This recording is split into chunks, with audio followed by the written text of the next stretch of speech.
Salut Warthog, salut tous les autres. Et ouais, c'est Warthog qui part avec la Porsche Panamera. Il y en a un par là-bas qui travaille dur. Hein, parce que s'il y en a un peut-être qui est sage, peut-être qui pourra avoir un X-Max.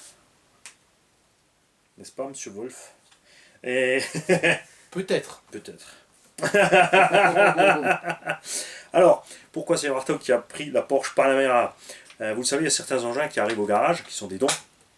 On fait soit des tombolas avec, et il y a toujours l'option pour les petits chouchous de la chaîne, c'est-à-dire en fait tout simplement tous ceux qui sont là régulièrement, ils sont toujours dans les coms, dont on connaît les noms, on se mail régulièrement, qui peuvent dire voilà, je te propose quelque chose pour la machine si tu es d'accord.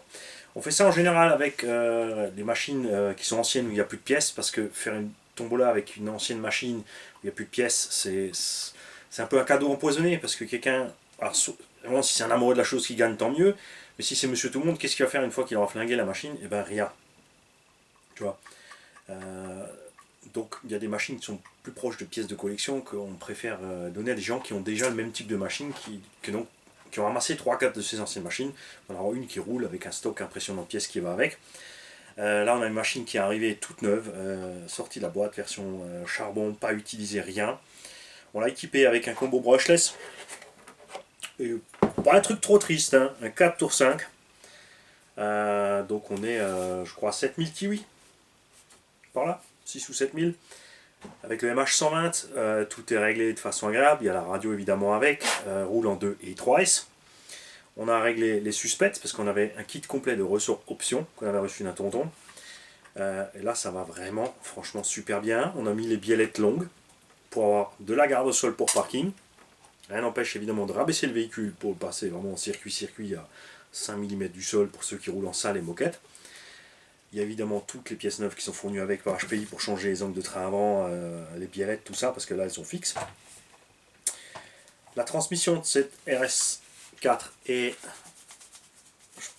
je ne peux pas dire autre chose que quasiment à toute épreuve, c'est génial.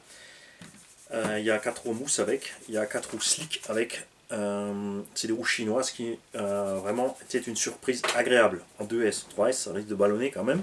Les roues d'origine qui sont juste belles mais pas vraiment utilisables autre chose qu'en charbon. Tonton nous avait laissé des jantes MST avec en reproduction. Et les pneus qui vont dessus, ça va aussi avec. Parce qu'évidemment, Warthog, ce qui est amoureux, c'est ça. Hein, n'est-ce pas, mon petit nain? Sans commentaire. Ouais, mais on te fera la FG, on te fera la FG. On te fera ça en grand, 510 mm. Avec 12 S. Donc, voilà. Et quand je lui ai demandé de proposer un prix, oui, puisqu'il a la Caro Alsace, on a fait une Porsche Panamera parce qu'on voulait de la garde au sol, tout simplement. Après, rien ne t'empêche de couper le bas et de descendre la Caro hein, pour en faire une vraie Porsche.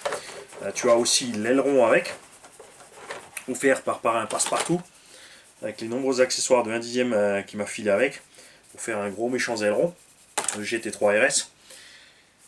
Et parce qu'il en veut une, il en trouvait nulle part de dispo, et c'est vrai qu'elle coûte, je crois, 350 € neuve en charbon. C'est comme Traxxas en fait, hein. Les mecs ils se sont fait des films. Ils se sont dit on va proposer ça à ce prix-là, et c'est normal, tout le monde va l'acheter sans se rendre compte qu'à 350 €, c'est le problème aussi des Traxxas, donc la Corvette et autres, tout ça, c'est qu'à 350 € tu as une Obao Hyper VT 4S RTR. Ouais, ça marche mieux, plus longtemps. La Méca 8ème, bah, c'est de la balle à toute épreuve, et en pneumatique tu trouves tout ce que tu veux pour moins cher, quasiment, ou au même prix que... Parce qu'en 1/10, la plus mauvaise surprise pour moi, c'est les pneumatiques. Tu galères à trouver des bons pneus, et quand tu en trouves, en gros, il faut quand même compter 20 à 30 € un set de bons pneus, contre 32 à 40 € un set de pneus 1/8. Alors tu te dis, bon ça va, parce qu'au moins ils vont durer. Ben non, ils ne durent pas plus en fait. C'est là que ça pêche un petit peu. Bon, en indice, ils sont plus axés pneus mousse à fond avec traitement, c'est sûr. Là, tu es collé au pavé. Il n'y a rien à faire. Je veux dire, une 1/10 en 2S, autant en tour, tu peux pas rattraper ça avec une GT 1.8, c'est pas possible.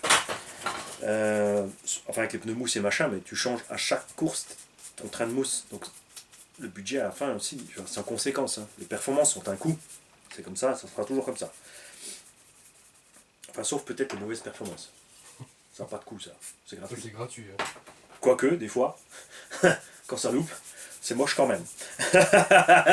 Alors la machine, moi je l'ai roulée un paquet de fois, on l'a vu en vidéo, et celle-là elle a roulé aussi hors vidéo parce qu'on s'est fait plaisir à enchaîner les packs. C'est pour ça aussi qu'on peut dire que la transmission est solide. Hein, moi je l'ai roulé principalement en 2, pas forcément en 3. En 3 c'était pour le délire, hein, pour bombarder un peu sur les lignes droites, ça s'arrête là. On a mis une goutte d'1 million dans le diff avant, donc on est plus raide, pas bloqué, à l'arrière on est bien étendu. Et je reviens donc à la proposition de Warthog. Le gars il me dit, est-ce que 400 € ça irait? Et là je me suis dit, mais il est fou. Je lui ai écrit, mais t'es pas tranquille, ça va pas bien, je vais pas te prendre 400 € pour ça. Et donc moi je lui ai proposé à 250 €, comme ça, tout complet avec tout. Et ah oui, mais tu vas faire avec cet argent? Ben je mange pas avec cet argent moi, tu vois, hein, je finis pas en bibanhomme. Ça se saurait depuis longtemps si c'était le genre de la maison. Ah, tu t'es pris pour le célèbre acteur, j'arrête les taux. Et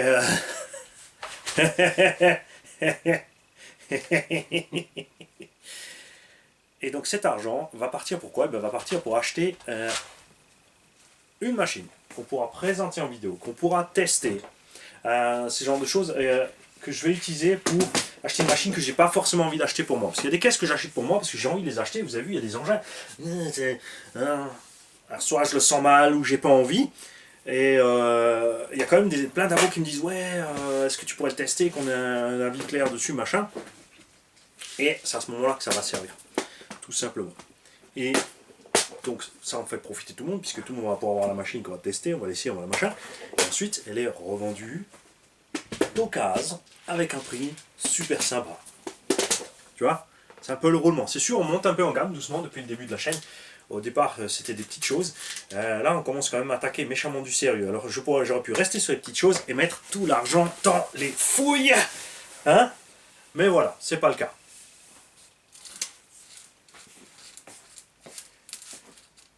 Donc, Warthog, on attend des retours de toi de cette machine. Après l'essai, les sensations, ce que tu en penses. Dans le temps, avec donc des retours sur l'usure, parce que cette machine est à nouveau commercialisée par HPI qui renaît une 4e fois de ses cendres. En fait, HPI, il faudrait les appeler Phoenix RC, parce que je crois que c'est la boîte qui a le plus coulé au monde et qui a été le plus rachetée au monde. Enfin, dans la RC. Hein. Bon, c'est peut-être parce qu'ils ont eu la chance de ne pas se faire acheter par Horizon. Parce que les autres, ils sont morts. On espère qu'ils vont réussir à avancer, HPI, qui vont nous faire des nouveautés et pas juste des déguisements de machines, comme pour le Savage X et le X-Flux, qui a reçu des pneus qui explosent maintenant, et un mini Pico, alors que le HPI avait Flux et X-Flux avaient des pneus durables. C'est un Monster, c'est important d'avoir des pneus durables, des mini Pico sur un Monster sorti de la boîte, c'est con, parce que tu peux que rouler dans le gazon et l'herbe, la terre, pas partout, pas tout faire. Il n'y a rien de neuf à part l'habillage. Il y a maintenant enfin un diff central de série, mais le prix, entre 900 et 950 €, ce Savage X et X Flux, enfin entre 850 et 950 sur les boutiques et les versions, hein, c'est un peu... Alors, s'il y avait du nouveau plastique, des nouveaux triangles plus costauds, un servot de direction valable, le combo il est bon, il n'y a pas de discussion, et surtout une carreau bien protégée, parce que comme le Seine Reaper, la carreau du X et X Flux, elles sont juste posées dessus comme des merdes, on ne peut pas dire autrement. Il y a 4 pauvres clips, franchement les plots de carreau c'est digne d'une dixième quasiment, et c'est toujours la destruction de ce truc. S'ils avaient mis un arceau intégré, s'ils avaient mis un arceau séparé, c'est sûr ce serait un peu plus lourd, mais après c'est un Monster qui fait déjà 6 kg, donc, tu vois, il y a une boîte de réduction et tout, même si là aussi ils ont mis un moteur 2200 kV avec une réduction folle. Le mien, vous l'avez vu rouler, il est en 1600 kV, sorti, j'ai un pignon de 17 sur la couronne d'origine, le machin il trace à 80. Donc je te laisse deviner, avec 400 ou 600 kV de plus, fois 25 volts. Au départ on va dire fois 22 volts. Hein, donc ça fait un paquet de vitesse en plus, sorti de la boîte à plus de 90, quasiment 100. Dans un engin comme ça, niveau consommation, tout ça, machin, c'est un peu trop. Enfin bref, je m'étale comme d'hab. On en revient à Warthog, t'es pas obligé. Si tu veux pas filmer, t'as pas le temps, t'as pas l'envie, voilà, tu fais comme tu veux. En tout cas, cette vidéo, comme toujours, est publique, donc tu pourras donner ton impression là-dessus. Tous les autres aussi peuvent mettre leur grain de sel. Évidemment, c'est fait pour. toujours évidemment dans l'humour. Si tu veux balancer de la manchette et du râteau, libre à toi. Petite parenthèse évidemment à la couille de loup du mois de... On est quoi, mois de mai? Avril? Mai? Non, on est le 1er avril. On est le 1er avril. Donc la couille de loup du mois d'avril, ça s'appelle... Et c'est Loup Noir. Loup Noir qui vient sur... de temps en temps sur une vidéo pour dire: ouais, l'électrique c'est de la merde. Ouais, vos batteries de merde elles prennent feu tout le temps. Le thermique, il n'y a que ça de vrai. Il n'y a pas d'âme dans l'électrique. Si, il y a une âme avec 50 milliampères qui te tue. Et hein, quand même. Alors, si c'était quelqu'un qui avait plein de véhicules thermiques électro, qui avait fait du comparo, et qui serait visible, en fait, Loup Noir, c'est pas méchant, hein, le prend pas mal. Mais si tu étais visible, si tu avais une chaîne et tu avais une centaine ou 200 voitures thermiques et à côté des électros, tu faisais des comparos, des machins pour montrer voilà, ce que tu aimes, ce que tu n'aimes pas, et justement le montrer et l'expliquer dans le calme, les gens auraient confiance et t'écouteraient, tu vas dire voilà, effectivement je suis d'accord avec toi ou pas. Mais le problème quand tu viens comme ça, c'est que tu passes pour le touillon de service, c'est tout. Parce que faut savoir que Loup Noir m'a contacté pour réparer son thermique qui ne marche pas. Vous voyez, ça coince. Comme je lui ai dit que je ne fais pas le thermique, maintenant il est vexé. Donc, il se comporte comme un enfant et il critique. Je veux dire, là, c'est pas utile, ça sert à rien ce genre de message. Il espère évidemment m'énerver, mais ça, vous savez aussi que ça marche pas. Et une fois de plus, on va aussi faire l'enfant. C'est tu qui dit qui est.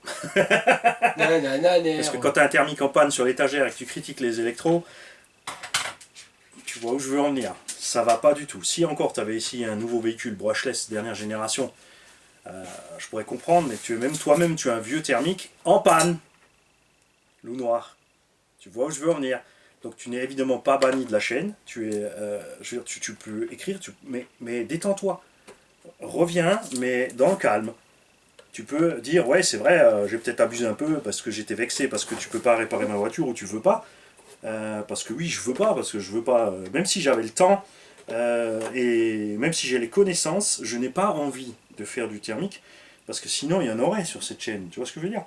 Il n'y a rien de mal à ça. Tu m'as posé une question, je t'ai donné une réponse. Si tu poses une question aux gens parce que tu es persuadé qu'ils doivent te répondre dans le sens où toi tu as envie, ça ferait de toi un despote en fait. Donc détends-toi. Détends-toi, tout va bien, on aime le thermique, on aime l'électro, on préfère l'électro parce que moi j'aime la reprise de l'électrique, j'aime la puissance instantanée tout de suite, le silence, facilité d'entretien, nettoyage, les batteries lipo ça pète pas plus que des NIMH, il n'y a pas eu d'accident plus en lipo que de gens qui ont pris feu en nitro, hein, parce que ça c'est pareil sur le net, chaque fois que tu parles lipo, il y a tout le monde qui diabolise les lipos, qui les fait péter exprès, qui montent des expériences n'importe quoi. Mais combien de gens, depuis le temps que je roule en RC, j'ai vu avoir un incendie en nitro. Hein, sur les deux temps, par exemple, moteur tournant. Donc, tu as l'étincelle qui va à la bougie dans son petit câble. Si tu le touches, tu sais que tu prends une châtaigne. Il se passe la même chose quand le mec il remplit le réservoir en même temps que ça tourne.